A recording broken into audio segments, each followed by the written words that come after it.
Tiphany Kane, welcome to The Sincere Practice. You know, you're my very first guest on this podcast. I feel so honored. Oh my gosh. Thank you. I mean, just for intents and purposes, what we're talking about today is the concept of risk-taking, walking in the creative path, and how much it takes, how much sacrifice it takes to get there. But for folks who don't know, like Tiphany and her partner David are in the audio space. They've been in the audio space for a while now.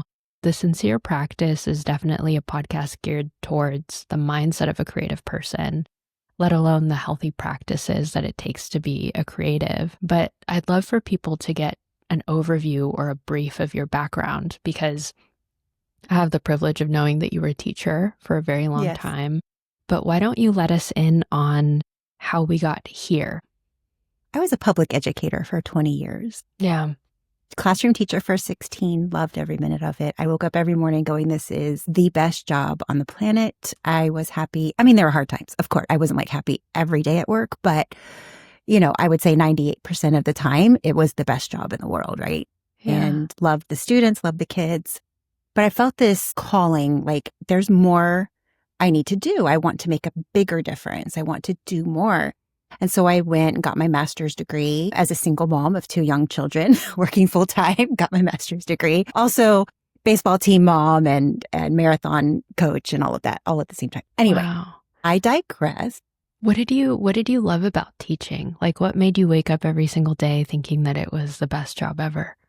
I mean, you get to be in a room with these amazing, creative, challenging, emotional beings. I taught 4th, 5th, and 6th grade throughout my 16 years. It's the best. And just such great ages. 6th grade was my favorite. I think they're the most difficult. It's a really difficult time in a kid's age, Puberty. you know, that transition. And it was absolutely my favorite. And I specialized in gifted and talented education for about a decade. You know, those kiddos, high intelligence often comes with high social emotional challenges. That asynchronous development makes life very, very difficult for gifted students. And so I was challenged every day, and I really enjoyed that.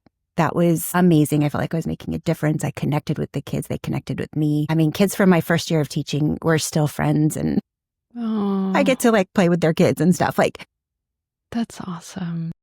It's incredible. So that was a wonderful job. I loved it. And then I got this calling, got my master's, and moved on into administration. I wanted to make a bigger difference. I saw inequities that I wanted to change. I wanted to shift. One of the examples is in the gifted and talented program in my school district. The school district makeup was close, probably about 85% Latinx, Latino, Hispanic, probably about 10% Asian, and then 5% other. And in that other was white, African-American, and, you know, other. So that's the demographics of my school district, or Title I school district, high needs, you know, students that need a lot of extra support. In our gifted and talented program, 80% Asian, 15% white. So there was a huge disparity between general ed. I'm sorry, about 10% white, and then the rest was the Hispanic and other. Huge disparity. We were not identifying our Hispanic children. Wow.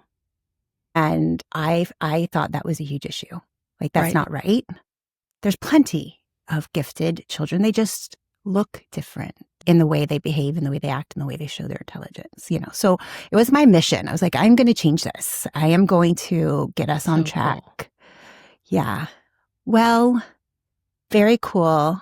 Except as I started moving up through admin, I started finding that I was a square peg in a round hole. Or maybe I was the round peg and they were the square hole. I don't know. But it was hard. It was every time I wanted to advocate for change, for something different, it was just red tape. And they wanted yes people. And it finally got to the point where I applied for a position gifted and talented education supervisor for this school district and got turned down multiple times. So it was like the second or third time. And the last, and each time somebody got put in that position that was not qualified. Absolutely.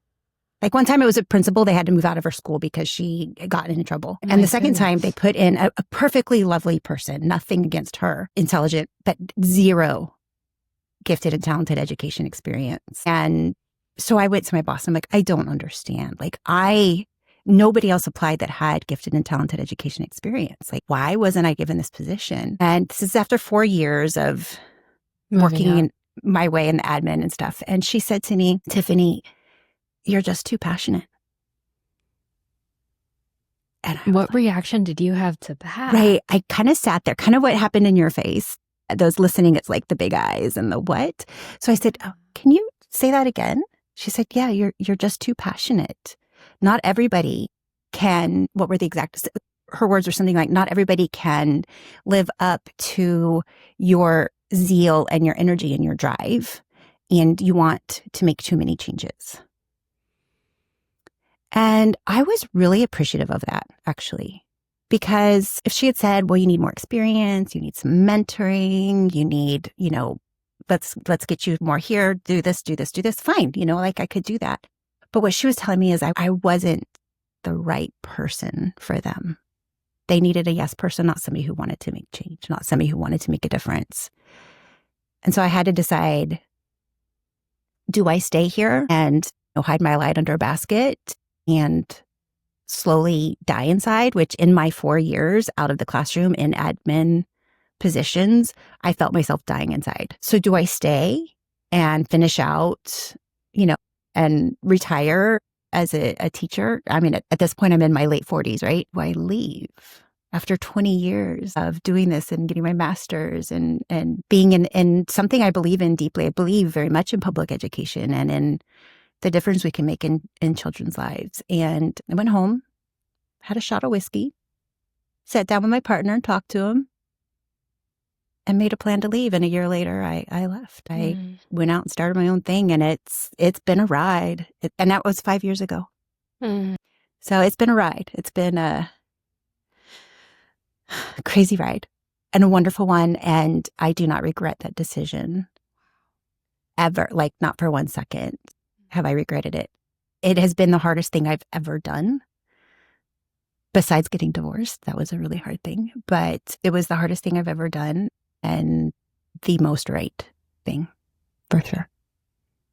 That must have been so heartbreaking to hear from someone in the school system that you wanted too much or you saw an inequity, and rather than wanting to make those changes, those systemic oppressions would continue and perpetuate because they wouldn't appoint someone who was willing to make those changes. Yeah. But second off, that's amazing that you were willing to realize that no matter how, I love what you said, light under a basket. It's a biblical reference, like let your light shine before men and not don't put it under a basket so that no men can see. How much did faith play in walking out, like leaving as an administrator and going into your own thing? Yeah, I mean, I think it's, I'm not a religious person. There's a whole story behind that. I left a cult at 20 years old. So there's a whole thing we won't get into. Cool. You're so cool. We won't get into that. We won't. But I do consider myself a spiritual person. Yeah. But it's more like the sky is my church, right? The trees, the ocean, that's my church. So I think my faith comes in the sense of no matter what happens, I can figure it out. Even if it's hard, even if it's difficult, even if it's quote unquote not the right choice, which I don't really believe in that, like I can figure it out. I have the fortitude to do it. I have, an amazing partner. I've got amazing children. Whatever happens, I'll figure it out. And, if I was kind of like, if I have to, live in an RV, I'll live in an RV. I don't care. Like, I couldn't stay where I was. And so it was really just that listening to that call, that faith in your inner knowing of really, I mean, it's almost a life or death choice. Like, do I die inside or do I get out there and soar and do the hard thing? And so that's what I did. Why enter into Casa Media and not create like a nonprofit where you could, tackle the Latinx disparity? Like, tell me about the behind the scenes decision and doing that. So I actually was in the process. I had gotten accepted to a doctoral program and was going to get my doctorate in education and kind of go that path that you just mentioned. But in that last year that I was with the school district, where I'd pretty much already made my mind that, I'm moving out of this, I had applied for that doctoral, got accepted to the doctoral program. I started doing a podcast. And because I felt I had so much to say, and I felt like I was raised in this very patriarchal cult where I literally was not allowed to pray out loud if a male over the age of like 12 was around, right? Wasn't allowed to pray out loud. Like, my voice as a woman was lower. And if I did pray out loud, I had to have a head covering on to show my subservience to whatever male may be in the general vicinity and to show my subservience to God. So always taught that my voice was not as valuable as somebody with different genitalia, right? And always taught that I was too much then, right? Like I've always been so interested in learning and knowing and asking questions. And I was the most righteous, most faithful, did the thing and studied like crazy. And I asked a ton of questions, but they weren't like, grumpy questions. They were like, I'm so excited about all of this and I want to dig deeper and know more. And I got told over and over and over that I just need to have faith. Just stop and just answer like what's written there. That's your answer. And like, don't look deeper than that. And so having been raised like that I had no voice. And then I got into a marriage. Once I left the religion, where also it was very toxic and my needs were not as important as my partner's. Left that marriage, but I was still a teacher. And as a teacher, you have to be careful about your voice because you're affecting young little minds and we're highly scrutinized. Like, your social media, like, you can't be seen with a drink. You can't be seen in like a bathing suit, like, all kinds of things where you're just really constrained. So like my whole life up until my mid to late 40s, just constrained, right? And so I started this podcast. It was my first time really getting my voice out. You were free. It was, I can't even tell you, it wasn't a podcast that got a ton of views or listens. It wasn't a podcast, like if I got 30 listens an episode, that was a big, that was good. That was a big deal. But that didn't matter. It wasn't about that.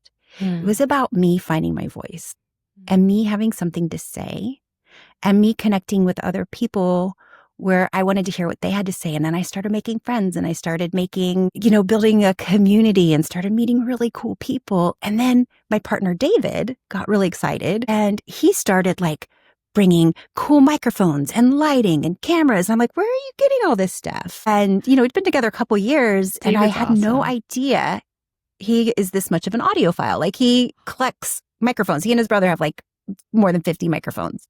You had no idea and you had been with him for years. No, I mean, I knew he did audio work, but not. It was the first time the two of you were molding those passions. So it became this really fun thing for us to do together. And he edited my podcast and, it made it really fun. And then people started asking, okay, so how are you doing this? Like, it sounds really good. And how are you doing this? And can you teach me? And so I started teaching people. And my thing was to David, I was like, David, people are asking how to do this. And I love teaching, so I would love to teach them, but I don't feel comfortable doing it on my own because, there's so much that you do. You have so much experience. Can we do this together? Would you teach with me? And he's like, well, I've never taught before. I don't know if I'll be any good at it. And I'm like, I got the teaching part. You get the tech part, right? And so we got a group of like 40 people It was like $25 per person. The 7 steps to start a podcast or something silly like that. And they loved it. And we loved it. We had a blast. And those people said, we want more. So we're like, okay. So we started a little 4-week course. And they're like, we love it. We want more. So I'm like, okay. So we started a membership. And then people are like, we want more. So we started a longer course and just built more and started doing meetups and just started this thing. And it just grew and grew and doors opened and we met the coolest people. And I'm going to pause there because it, like, the magic just keeps happening. But I'm going to pause there because I've done a lot of talking. No, like, I think the theme of this is that when you follow freedom opens up a ton of other doors that you didn't even expect was there.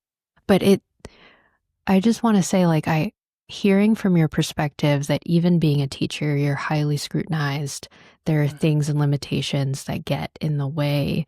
I can relate to that so much as an Asian woman, as an immigrant. Just the story that I had a mentor say to me, the specific is the universal, because the more specific you get in your story, there are certain pain points and emotions and feelings that trigger other people's experiences.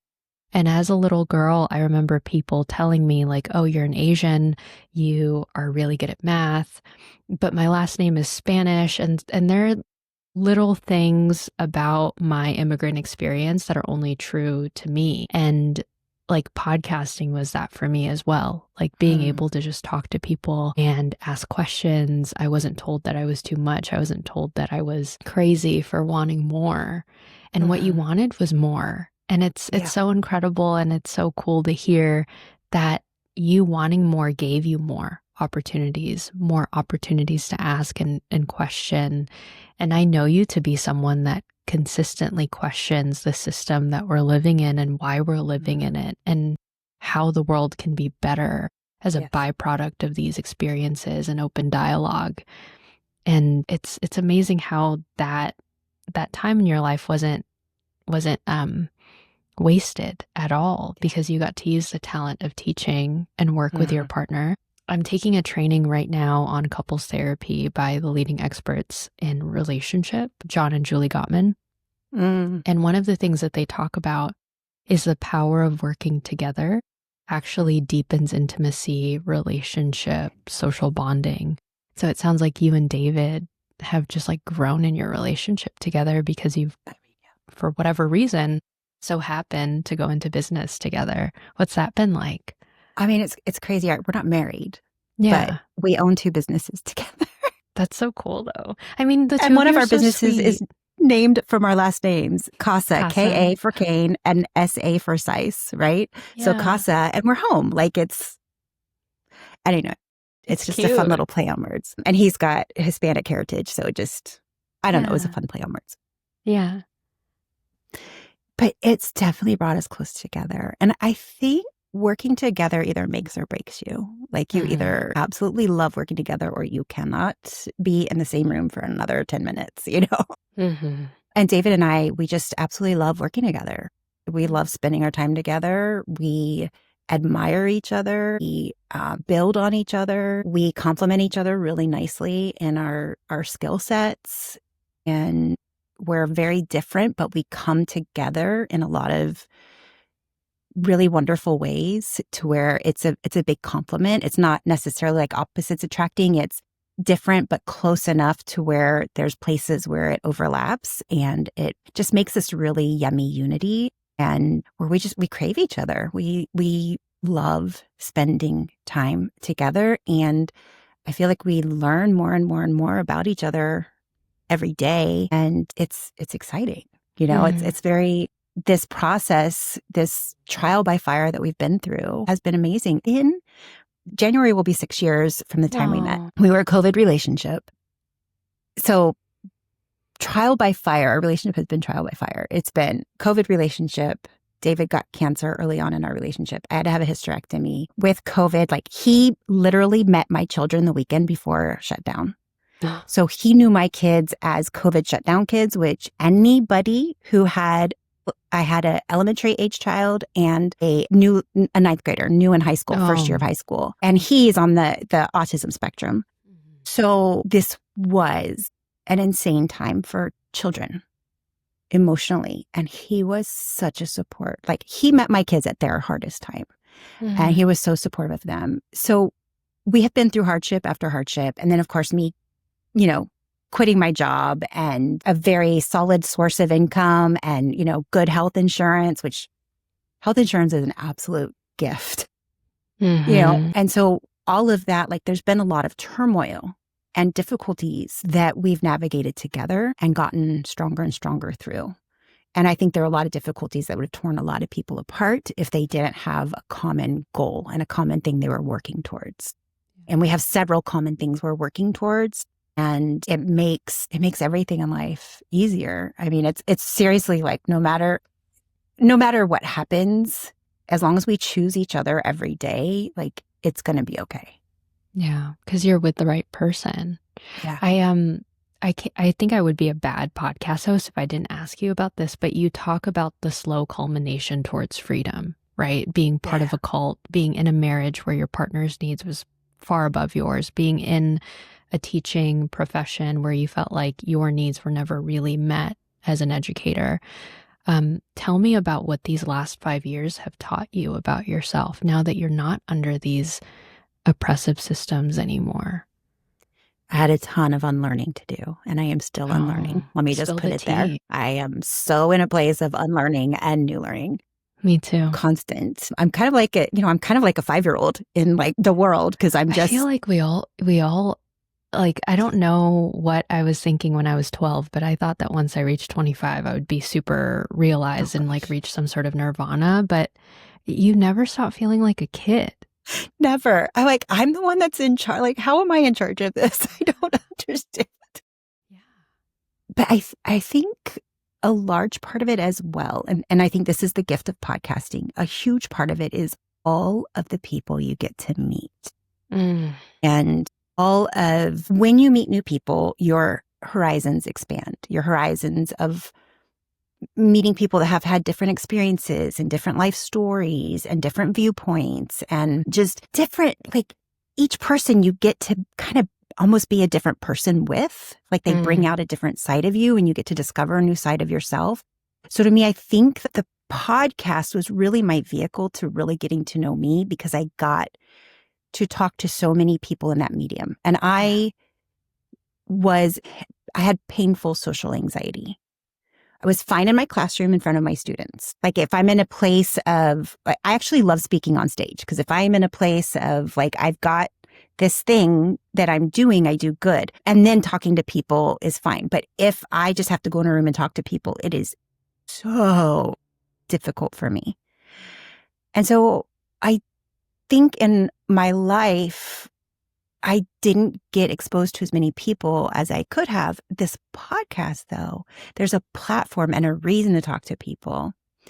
And while I still am very shy, and going to an event, going to a conference, going to a thing is so hard. Networking events are so hard for me. I'm getting better and better and better at it, because I'm always practicing talking to people, and I am fascinated by people's stories and just fascinated by, everybody's been through so much and has so much to share and offer. So I think that the path to freedom, the freedom that you were talking about, really the way is paved by the connections with the people I got to meet along the way and got to talk to along the way. They helped me discover myself and come into myself and just open the world in so many new, amazing ways. Yeah, podcasting opened me up to entrepreneurship, as it did you. Like, it's such a beautiful medium. I love it so much. I hate that it's becoming so commoditized. All of these like finance bros going into it and making it more about the automation and the numbers. I guess out of curiosity, like, what are some ways that what are some contrarian things that you think about podcasting that you think a lot of beginners don't think that way? Okay. These may be unpopular opinions, but podcasting,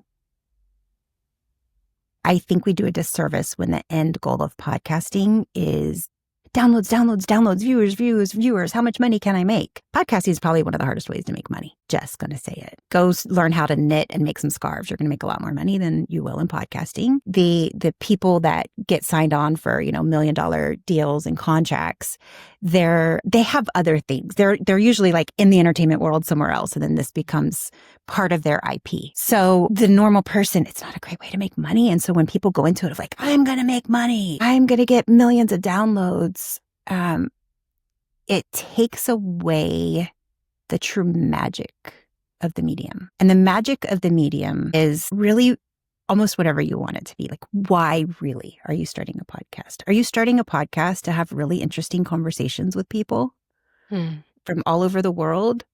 Then that's magical. And you know what? Millions of people may listen to that and you may end up getting to make money from it. But that wasn't your original goal. Is your goal to open up lines of business, like let people know about you so that they come to you and see you as an expert in your field? That's great. Like you're open. I want to be open. I want people to see me. I want to be more visible. I want to be a change maker in the industry. Great. But that's not downloads and money. Sometimes downloads and money come from that, but that can't be your reason. Is your reason just, I need to have a place to get my thoughts out? Fine.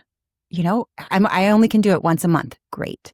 So my huge pet peeve is when I hear people out there teaching, this is how you podcast. You have to upload this many times. Your podcast needs to be this long. This is the best way to upload. This is how many segments you need, and you need to be on these platforms, and you need to do it this way at this time.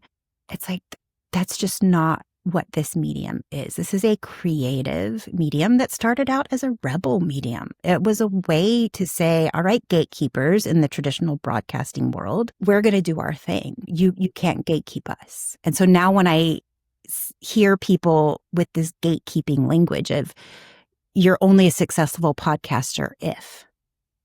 Like, I literally took a survey one time from this very popular company that said, take this survey to tell you if you're going to be a successful podcaster or not.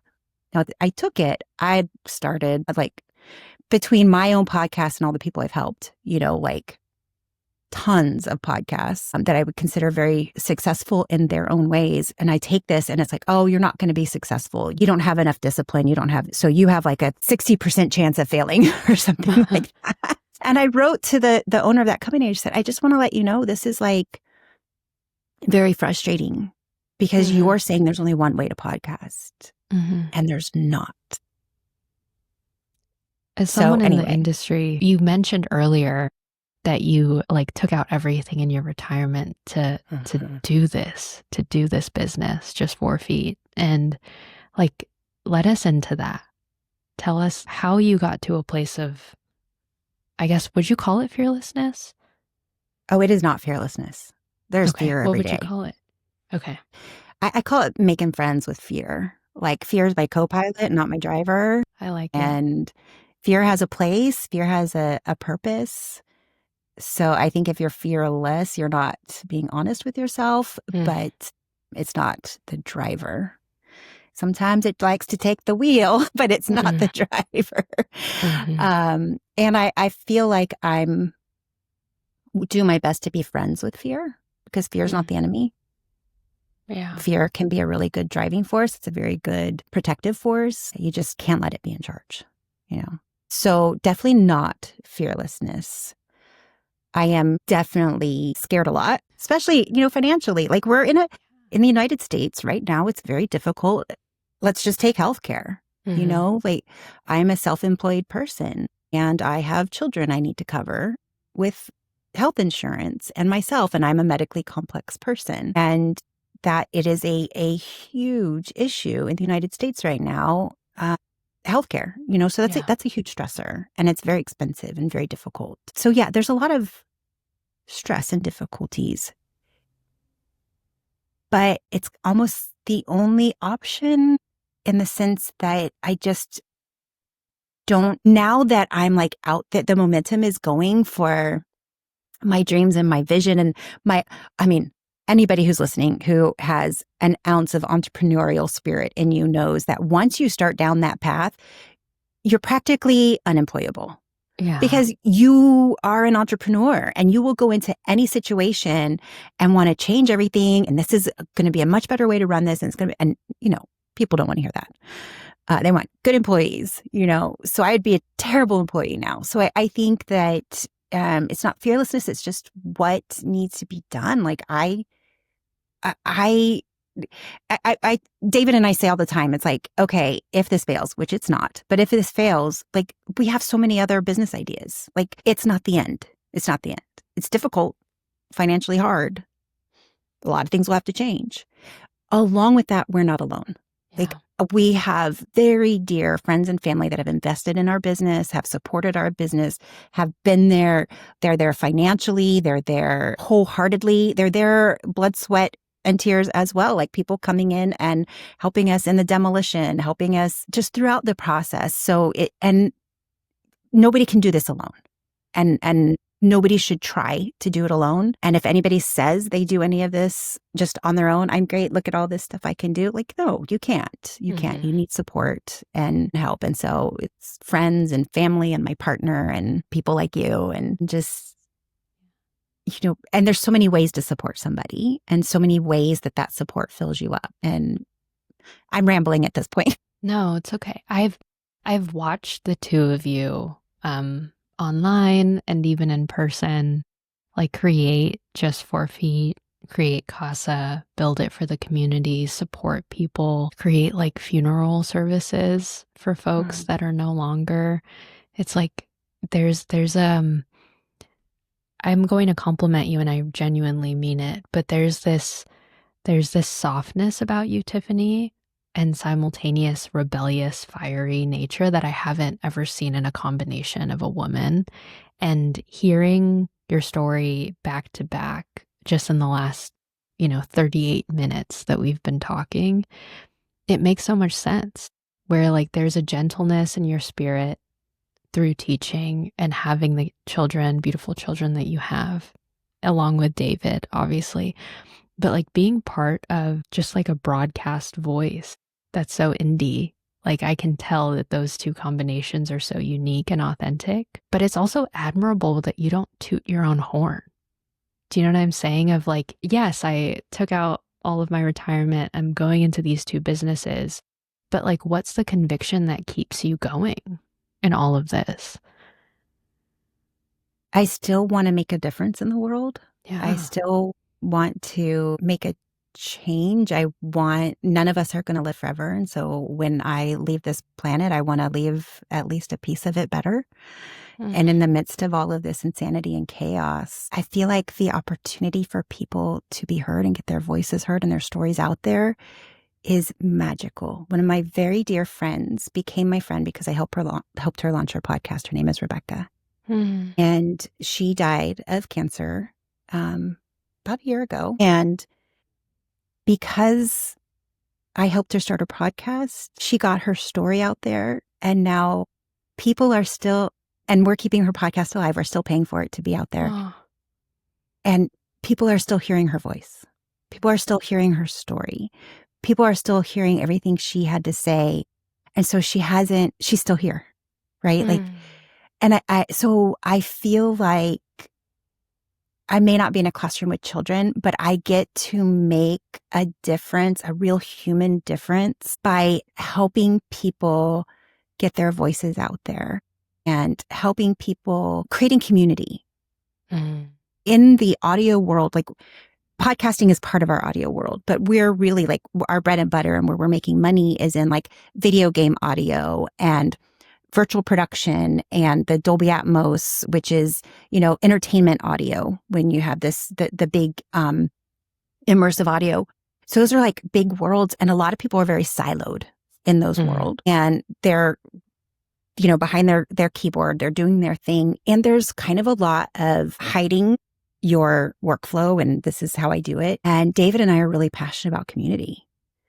And so for us, like we want to change the industry and we want to change it in a way where people are sharing information. And we're like, I'm not in competition with you. You're better at some things than I am. I'm better at some things than you are. So if I get a client and they're like, hey, can you do X, Y, Z? And I can't, I'm going to be like, I can't, but Helen can. Helen is awesome at this. Let me introduce you to Helen.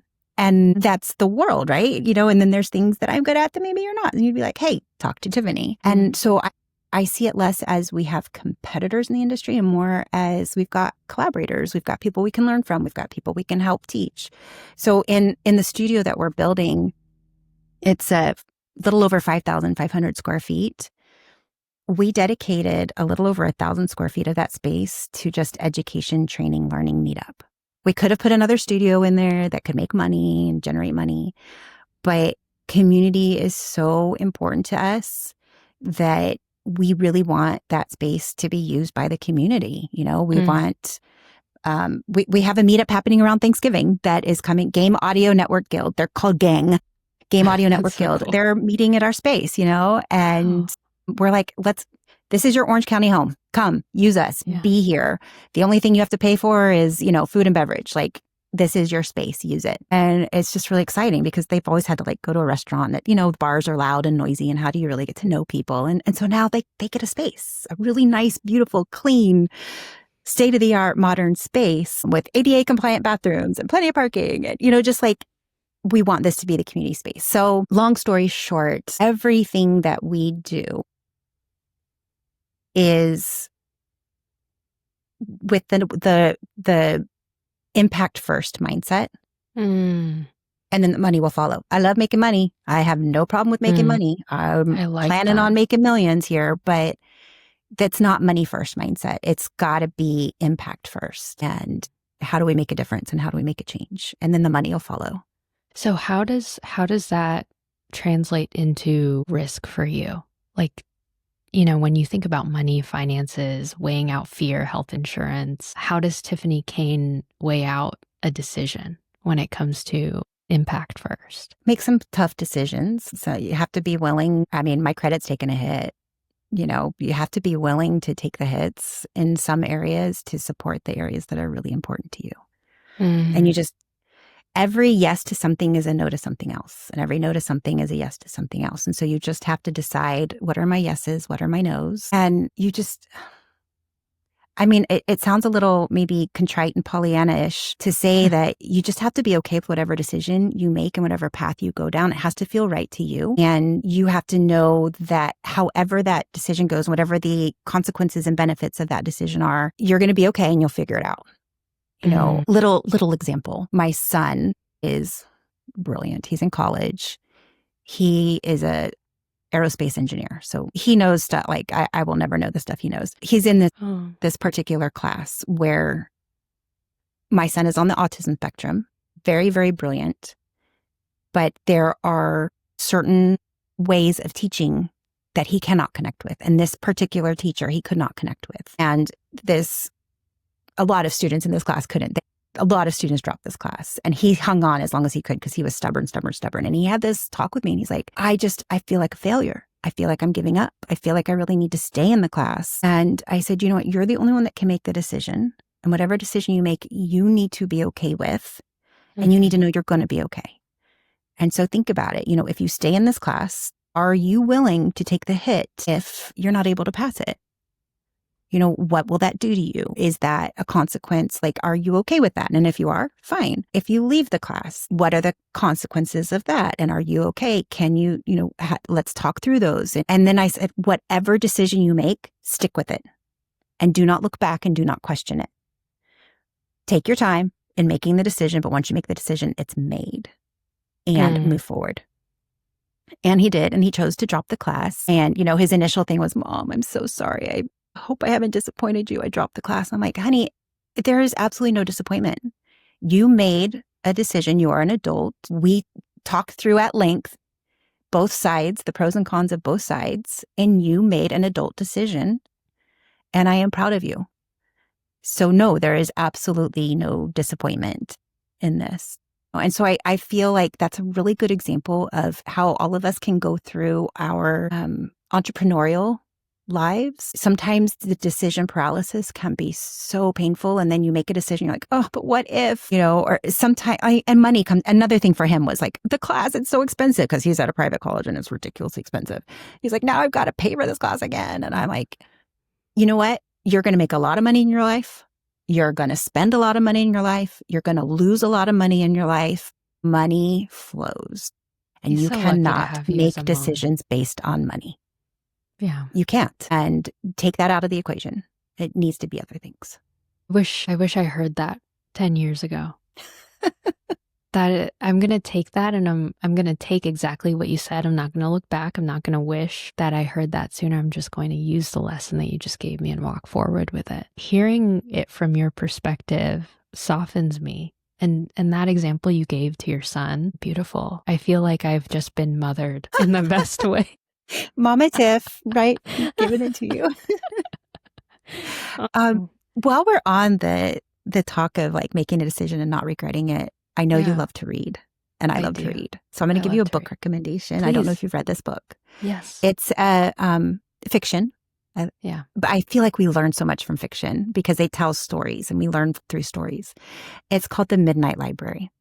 Oh, yeah. And it's the main character is a young woman who feels like she's made all of the wrong decisions in her life. And she's really regretting her life. And she basically,